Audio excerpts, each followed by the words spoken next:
Welcome back. અને પ્રધાનમંત્રી નરેન્દ્ર મોદી જેઓ 2 દિવસ ગુજરાતના પ્રવાસે છે અને આજે તેમના ગુજરાત પ્રવાસનો બીજો દિવસ છે.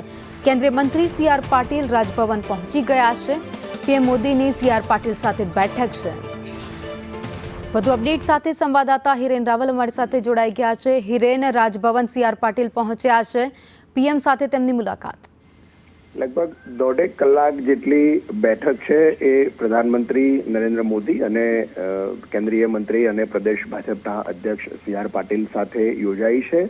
8 વાગ્યાની આસપાસ તેઓ રાજભવનમાં, એટલે કે જ્યાં પ્રધાનમંત્રી રાત્રિ નિવાસ હતો ત્યાં પહોંચ્યા હતા અને થોડા સમય પહેલા જ તેઓ અહીંયાથી રવાના થયા છે. મુખ્યમંત્રી ભૂપેન્દ્ર પટેલ પણ પોતાના નિવાસસ્થાનથી હેલિપેડ માટે રવાના થયા છે. આજે પ્રધાનમંત્રીની ગુજરાત મુલાકાતનો બીજો દિવસ છે. હાંસલપુર ખાતે સુઝુકીનો જે પ્લાન્ટ છે એ પ્લાન્ટ ઇલેક્ટ્રોનિક બેટરીના પ્લાન્ટના ઉદ્ઘાટનમાં તેઓ હાજર રહેવાના છે. તે પહેલા એમણે સી.આર. પાટીલ સાથે આ મુલાકાત કરી છે અને સંપૂર્ણપણે રાજકીય બાબતો મુલાકાતમાં ગણવામાં આવી રહી છે. ગઈકાલે રાત્રે પણ મુખ્યમંત્રી ભૂપેન્દ્ર પટેલ અને સિનિયર અધિકારીઓ સાથે અલગ અલગ 3 પ્રોજેક્ટોની સમીક્ષા પ્રધાનમંત્રીએ કરી હતી.